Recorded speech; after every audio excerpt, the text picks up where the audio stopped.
তাবলীগের অনেক শোভা আছে। এক নাম্বার হচ্ছে তাবলীগ জামাত, আরেকটা হচ্ছে তাবলীগ। এই দুইটা ভিন্ন জিনিস।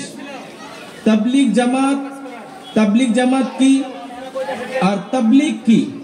ইসলাম প্রচার করা, অন্য ভাইয়ের নিকট প্রচার করা, সেটা চাই দাওয়াতে ইলাল্লাহর মাধ্যমে হোক, সেটা চাই আজানের মাধ্যমে হোক, সেটা চাই ওয়াজ ও নসিহতের মাধ্যমে হোক, সেটা চাই কোরআন হাদিস শিক্ষার মাধ্যমে হোক, যে কোনো মাধ্যমেই এই যে আমাদেরকে পরিপূর্ণ দাওয়াত পৌঁছানো, এটাই হলো পরিপূর্ণ দাওয়াত।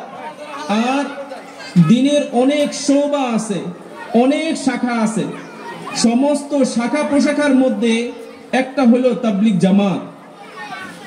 এখন যারা যদি কেউ মনে করে যে পরিপূর্ণ তাবলীগ হচ্ছে যারা তাবলীগের জামাতের সাথে সম্পৃক্ততা, তারাই যদি পরিপূর্ণ তাবলীগের কথা বলে নেয়, এটা যেমন কোনোভাবেই মেনে নেওয়া যায় না।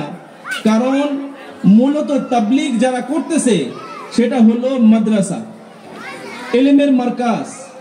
এই যে আমাদের যে মাহফিল চলতেছে, এই মাদ্রাসা যতদিন বাকি থাকবে, দুনিয়ার মধ্যে দিন বাকি থাকবে, উলামায়ে কেরাম বাকি থাকবে, হক বাকি থাকবে।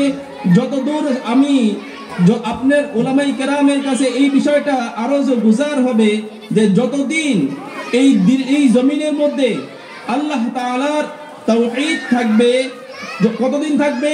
যতদিন পর্যন্ত মাদ্রাসা থাকবে।